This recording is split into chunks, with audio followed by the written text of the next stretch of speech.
em 2002. E a Convenção 182, que é a denominada Convenção das Piores Formas, que é de 89, que o Brasil, 99, que o Brasil promulgou em 2000. Aí vocês perguntaram, mas por que o Brasil ratifica a Convenção 182, que foi depois, antes da Convenção 138, que definia a idade? Sim, foi isso que aconteceu no Brasil. O que acontece?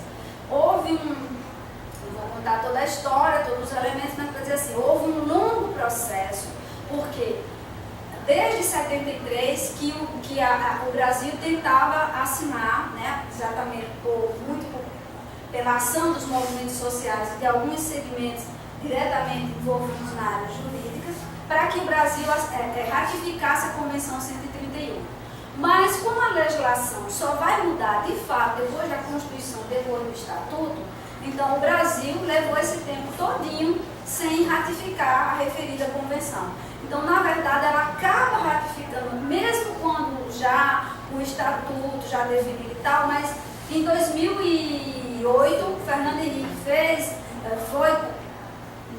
bonzinho não, foi de novo provocado, porque a própria definição da idade até 14 anos, era a idade, foi revogada por um decreto, foi modificado, ele que estava lá por acaso assinou, e aí ele traz, essa convenção é ratificada pelo Brasil. Então, a Convenção 138 da OIT, foi ratificada pelo Brasil em 2012, mas ela é de 73. E a das Piores Formas, que é de 99, foi ratificada pelo Brasil em 2000. Quer dizer, logo em seguida, o Brasil ratificou, o Brasil reconheceu e passa, inclusive, a assinar. Então, essa legislação internacional, além da Declaração, da Convenção dos Direitos da Criança, são também elementos básicos para a defesa, o enfrentamento, a defesa dos direitos da criança e, especificamente, no enfrentamento do trabalho infantil. Porque é sobre esse laço, inclusive, da Convenção 138 e da 182, que a OIT desenvolveu pelo mundo afora a política de enfrentamento do trabalho infantil e que no Brasil foi o Programa de Erradicação do Trabalho Infantil. Na verdade, essas ratificações, elas são relacionadas com normativas internacionais, né? Exato, exatamente. E aí o Brasil é obrigado a ratificar, né? Inclusive, tanto a 138 como a 182, elas vêm acompanhadas das suas respectivas recomendações. E as recomendações então, quando a Organização das Nações Unidas então, entra naquele acordo de dizer como é que então essa política pode acontecer. E aí isso é importante para que o país possa desenvolver. Aí no caso especificamente do Brasil, nós tivemos alguns momentos na história do Brasil em que o Brasil foi pressionado, foi exposto lá fora, internacionalmente, para que pudesse reconhecer e modificar então essa legislação. Bom, aí falando um pouco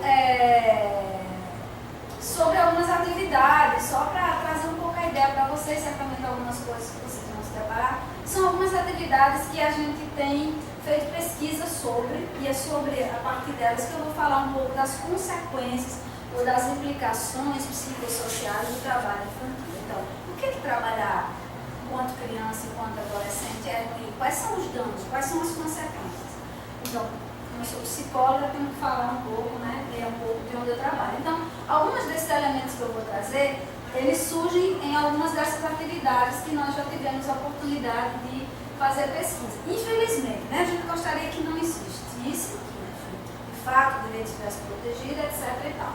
Mas, uma vez existindo, a gente precisa entender como a gente pode abordar, como a gente pode intervir para que, de fato, tenha um enfrentamento e a retirada da criança do trabalho. Então, vocês estão vendo aqui eu coloquei aqui alguns exemplos, tem outros, mas eu tentei trazer algumas coisas bem diferenciadas. Então, trabalho doméstico e agricultura, por quê? São as atividades no Nordeste, particularmente na Paraíba, em especial, e informal de rua, onde mais temos crianças e adolescentes trabalhando. Então, aqui a realidade da Paraíba é muito nesse sentido. No caso do trabalho doméstico, alguns elementos que eu já falei, inclusive definindo, ele é muito invisível. Então, é muito mais difícil, porque porque ele não tem, por exemplo, a própria possibilidade da identificação,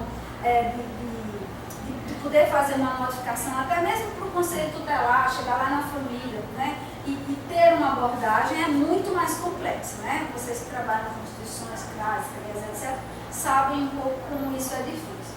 No caso da agricultura, até porque tem muita questão da cultura, então a gente percebe, né, isso a literatura mostra que tanto para a pessoa que vem de uma cultura operária como de uma cultura camponesa, o trabalho é um elemento fundamental no processo de constituição, de definição, inclusive, da identidade.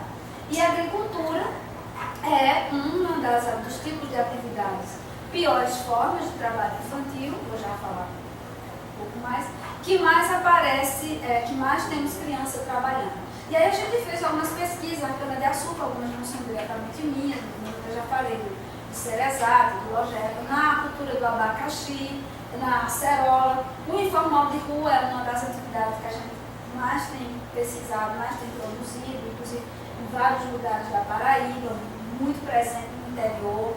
E aí o informal de rua, ele compreende todas aquelas atividades, olha aí o conceito de atividade. Vendedores, lavadores de carro, porque aqui eu estou dizendo o que a pessoa faz. Se eu disser lavador de carro, todo mundo sabe o que é. Né?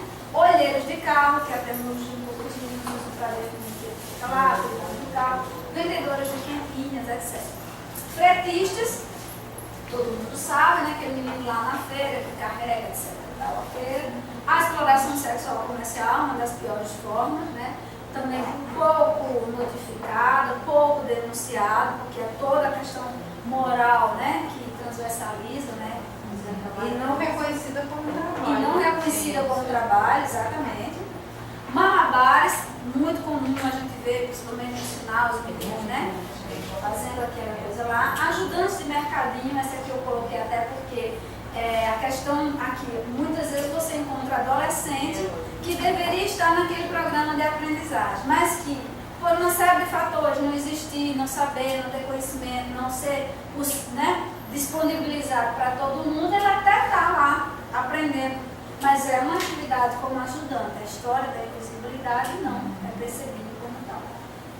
Confecção de bola, né? A região aqui, a gente tem a região de Patos, muito presente. Eu coloquei algumas atividades também pensando que as pessoas que vão visualizar isso estão em variados espaços do estado. Então, a confecção de bola, né, também uma atividade que é uma atividade de complemento à renda familiar, porque a família recebe uma empreitada e a criança vai trabalhar como parte daquela meta que a família tem a cumprir. Feira livre, que aí você tanto vai encontrar o fretista como também a criança vendendo, né, são variadas, né? E uma aqui que é bem diferente para a gente, né? Artístico e esportivo. Então a gente tem, inclusive, pesquisado personagens que, inclusive, assim, hoje estão no show business, ou, né? Aí nas bandas, né? Como dançarinos, como músicos, bastante referendado por nós, achamos lindos, né? Muitos acham lindos, aquele glamour todo, aquele negócio todo, mas o que aquela criança sofre em decorrência daquele trabalho, ou o que é retirado em decorrência daquele trabalho.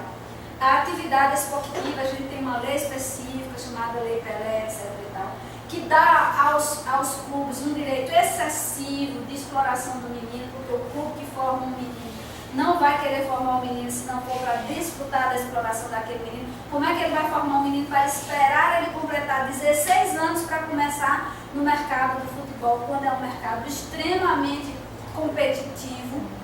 Então, os meninos são explorados, viajam, vão para a distância de suas casas, ficam separados das suas famílias, em condições muitas vezes subhumanas, como a gente tem identificado. O voleibol, que é uma atividade que cresceu muito no Brasil, e que nós temos encontrado, atletas que hoje são atletas, vocês sabem que um atleta de alto rendimento, ele tem uma demanda excessiva do corpo, por isso que a moçadinha muito nova, com menos de 30 anos, todo mundo já praticamente é muito raro, um artista, um atleta de peso ultrapassar 30 anos, ele tem um desgaste muito grande, né, da sua musculatura, da sua estrutura óssea, e é pouco visível, porque todo mundo acha que é lindo, né, glamour, não sei o que lá e tal. Então, algumas dessas atividades, ou todas essas atividades, nos faz entender um pouco esses riscos ou implicações. Há uma pequena diferença, essa questão do risco, o conceito é de que a probabilidade do dano, né? Vocês podem dizer, mas eu conheço não sei quem que trabalha, que é jogador, que é isso, que é aquilo, e ele não teve problema nenhum. Sim, o risco quer dizer probabilidade, não quer dizer que fez aquilo e vai acontecer. Eu posso sair daqui, tropeçar na porta e quebrar a perna. Aí assim, foi na atividade de trabalho.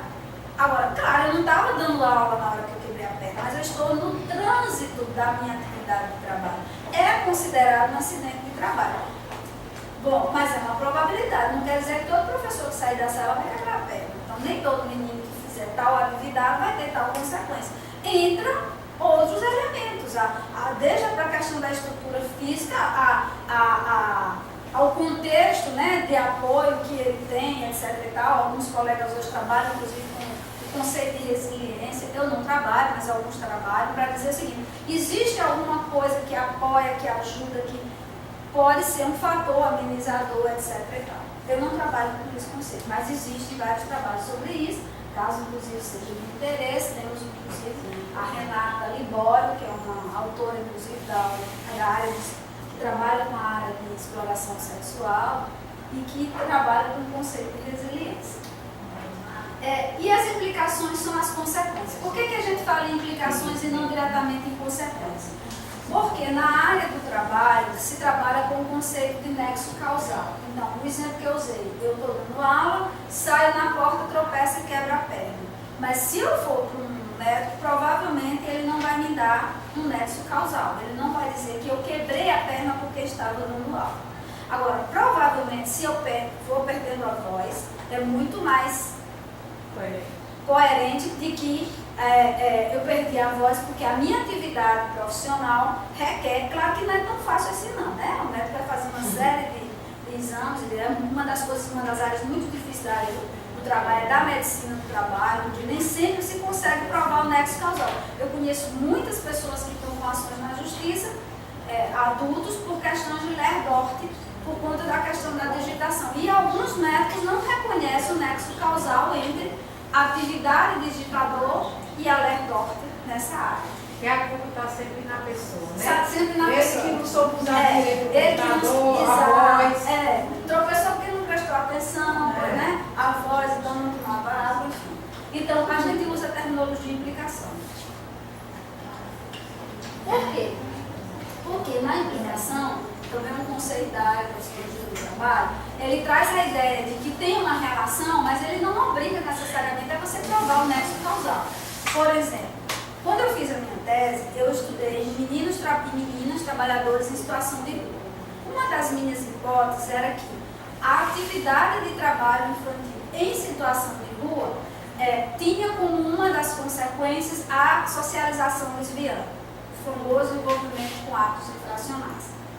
E foi muito difícil naquela época defender. Hoje já existe uma boa literatura mostrando isso, inclusive algumas pesquisas que mostram que parte significativa dos meninos que estão cumprindo medidas, seja em meio aberto, seja em meio fechado, que cometeram atos infracionais foram trabalhadores infantis.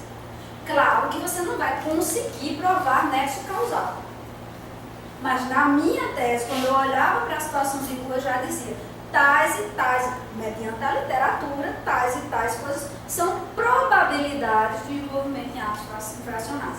5 anos depois de realizar a pesquisa, eu voltei à área pesquisada. Eu tinha trabalhado com 21 meninos, entre meninos e meninas, e desses 21, uma parcela significativa ou estavam no rojo ou alguns tinham sido assassinados. Então, hoje, inclusive, a Justiça do Trabalho tem procurado conhecer melhor isso. Algumas pesquisas que mostram que pessoas que estão cumprindo penas em presídios e tal foram trabalhadores de precoce. Então, tem-se tentado fazer essa associação. Então, você não consegue estabelecer nesse caso um nexo causal, mas tem uma implicação, né? Bom, e aí a gente então, tendo essa possibilidade do risco, a gente olha para alguns riscos, né? Também vem da área da ergonomia, riscos biológicos, químicos, ergonômicos, psicológicos, físicos, né? Biológicos, químicos, ergonômicos e psicológicos. Eu vou me deter um pouquinho mais nos físicos, psicológicos e sociais, tá? Quantos fatos estavam lá que tinham sido presos? Quantos, né? Dos meninos que você entrevistaram? Eu trabalhei com 21 meninos e meninas, 2 foram assassinados, 6 eu não consegui identificar e o restante estava cumprindo medida. Dá o quê? 6, 2, 8. Tira aí de 21. Cara, 15 mulheres. Forte, né? Muito forte a condição da nossa pobreza. Porque a condição da nossa pobreza está sendo essa. E uma probabilidade muito grande dos que estavam em medidas passar para depois para reclusão. Exatamente. Quando se sobreviver. Se sobreviver, que é a outra questão. Hoje a gente tem um trabalho numa instituição aqui que trabalha com bebidas e nesse trabalho a gente identifica que parcela significativa de um menino que estava trabalhando no grupo de 10, 9 tinham sido trabalhadores. Então há uma relação significativa, né, entre o trabalho e o ato infracional. E isso não é olhado. Mas quem é a criança pobre no processo? Que a criança que não está em situação de pobreza ou não está no trabalho. Não. Agora, você tem casos, por exemplo, que é o caso, por exemplo, da chamada classe média ou alguma coisa. Aí você tem o caso do trabalho infantil, artístico, esportivo, a parcela maior que está trabalhando vem de uma classe ou de uma classe média ou talvez dentro daquele critério de miserabilidade, ela não está no critério de miserabilidade. E as sequelas serão outras. As sequelas serão outras. Muita sequela física, por isso que eu estou chamando a atenção. Então, além daquelas psicológicas. Sim. A questão do abuso, muito presente. A gente entrevistou casos de trabalhadores nessa área, né, esportiva e artística, que foi vítima de abuso. A gente tem visto até na mídia, algumas coisas dessa Isso, exatamente. Bom, nos riscos físicos, quais são os riscos? Então, se eu não posso dizer diretamente o nexo causal, qual é a probabilidade dele? Então, a probabilidade dele é de haver um envelhecimento precoce, haver doenças osteomusculares, acidentes e mortes. Porque aqui tem várias coisas, porque a depender da atividade de trabalho está a questão dos riscos. Por exemplo, se o menino trabalha na rua exposto ao sol, ele está exposto à incidência dos raios solares, à questão, né, toda dos raios ultravioletas, exatamente, obrigada. Dos raios ultravioletas que podem causar, inclusive, câncer de pele, ou podem acelerar um processo de envelhecimento precoce. Então, meninos que trabalham na agricultura, bastante expostos à mesma situação. A questão que eu não coloquei aqui, mas eu falei que ia falar físico, que é a questão também do uso de agrotóxicos, que aí entra no químico, que o uso de agrotóxicos, inclusive o pessoal do Ceresat tinha pesquisas na época que mostravam, né, a relação entre o trabalho de crianças e adolescentes nos hortifrutis, e no caso, inclusive, da plantação dos meninos trabalhando na plantação de tomate e que desenvolveram câncer, inclusive depressão e suicídio. Agora, não dá necessariamente estabelecer nexo causal, né? Também. E aí, claro, é médico, né? Profissionais específicos para averiguar isso. Doenças osteomusculares. A gente sabe que o desenvolvimento da criança, né, por isso que é a questão de uma situação peculiar do desenvolvimento, o processo maturacional, tanto do ponto de vista físico como neurológico, ele vai até os 21 anos, né? Mais ou menos essa dimensão, considerando fatores genéticos, etc. Então, a questão osteomuscular, por exemplo, o pegar peso, o peso acima daquilo que seria compatível com a sua estatura, pode causar problemas osteomusculares. A questão do esporte, há uma demanda de determinadas atividades, por exemplo, joelho, articulações de cotovelo, enfim, que pode causar riscos físicos. São meninos que você encontra numa estatura com a musculatura de um adulto, né? Exatamente. Inclusive, algumas atividades que os meninos carregam peso, e a literatura tem mostrado, inclusive, que há um atrofiamento da sétima vértebra, que esse atrofiamento é responsável exatamente por essa diminuição da estatura. Acidentes, pois não.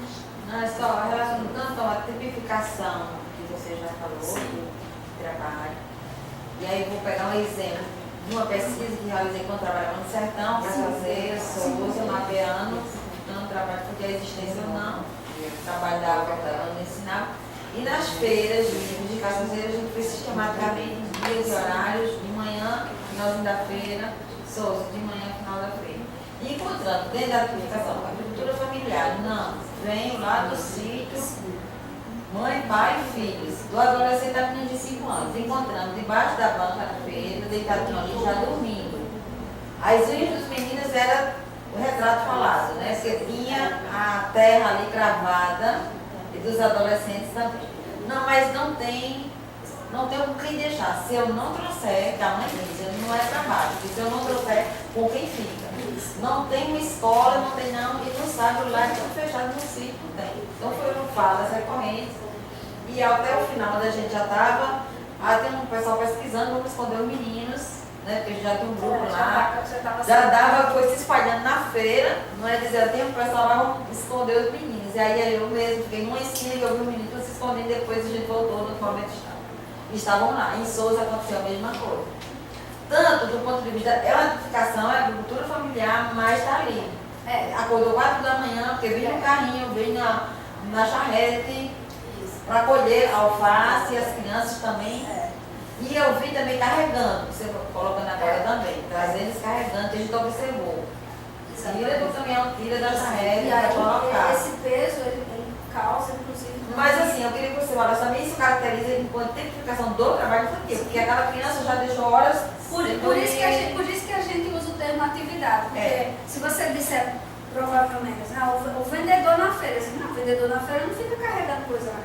Mas aí é que tá. Mas é dentro da família, porque ele não está para outros, ele está naquela atividade, naquilo lá, ela vai ter um monte de coisa que ela vai fazer. E está dizendo, está comigo, pai e mãe dizendo, estão comigo, mas a minha profissão. Estão expostos, né, pelo tipo de atividade que está desenvolvendo. A gente hoje, inclusive, já tem desenvolvido pesquisas sobre as consequências para os adultos. A gente já estava pesquisando lá na frente.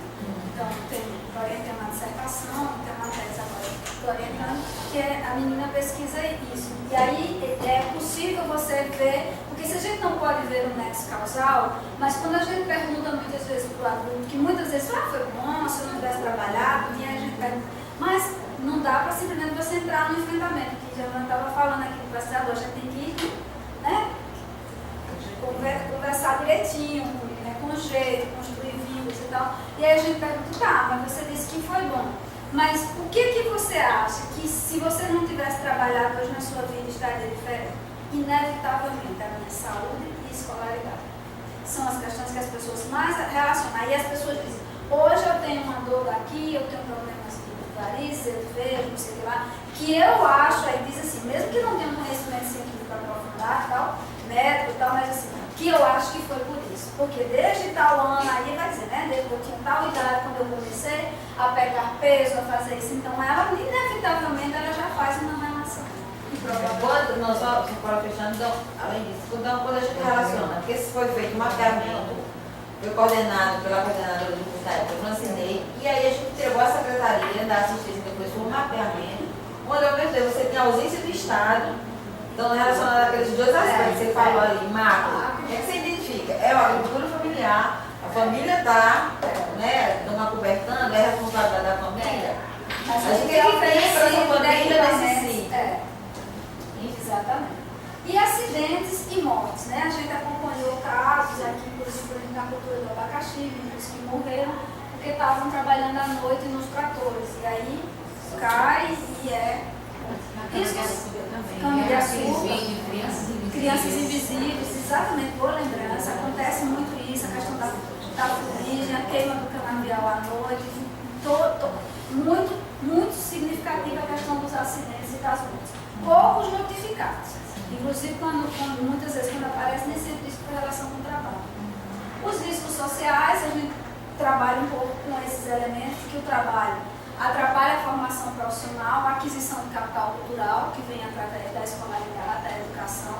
Então a gente percebe que muitas vezes, né, uma das consequências é exatamente afastar da escola. Eu acho que é a coisa que fica mais visível para todo mundo, né? É a relação com a escola. E aí atrapalha porque não vai, né, sucessivos. A gente encontrou crianças trabalhando em situação informal de rua, na cultura do abacaxi, que trabalhavam 12 horas por dia. Então, uma criança que trabalha 12 horas por dia, consequentemente à noite, ela não pode estudar, ela não consegue mais render.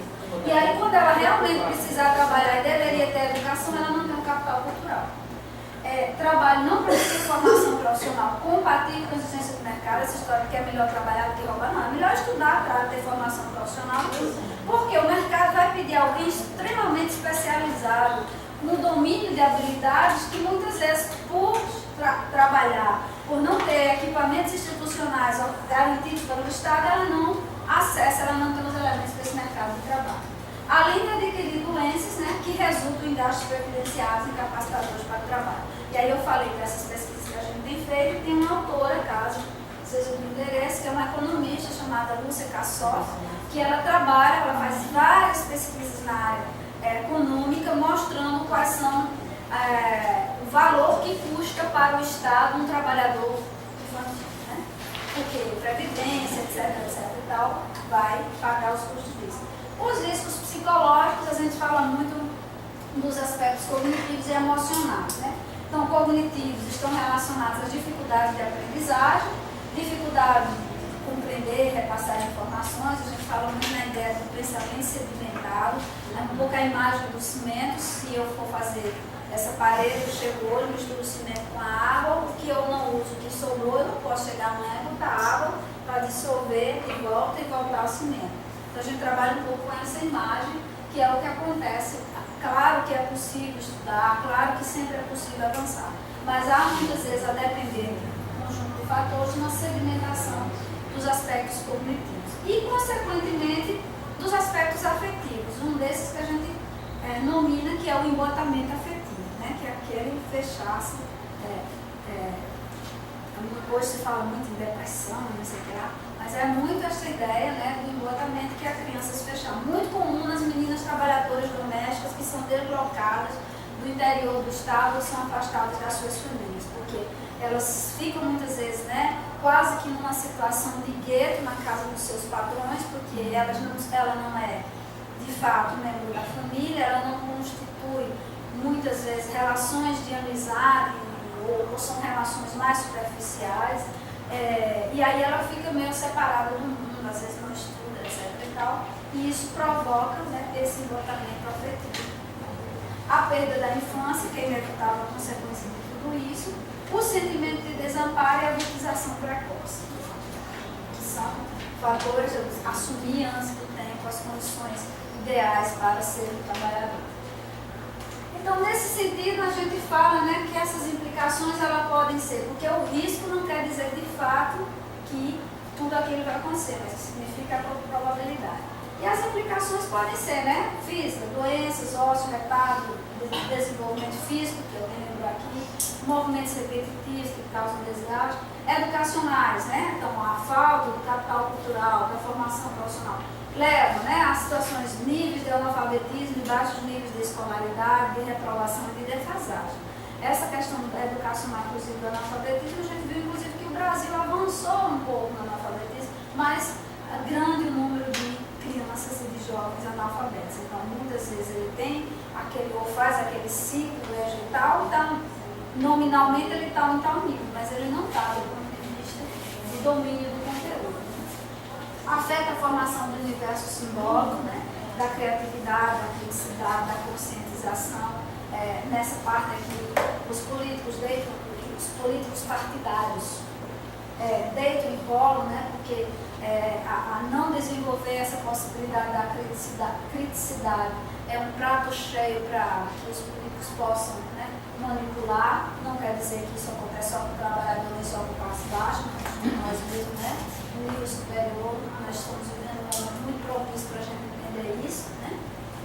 Mas é um dos fatores. A questão da socialização desviante, que eu já falei, do envolvimento com atos infracionais, baixa autoestima, a realização, perda das expectativas de futuro, a reprodução intergeracional da pobreza, que é isso que a gente hoje está pesquisando nos adultos, porque são adultos que são pais de crianças que são trabalhadoras, ou de crianças que estavam no programa de erradicação do trabalho infantil. Então a gente vê aí a reprodução intergeracional e a falta do capital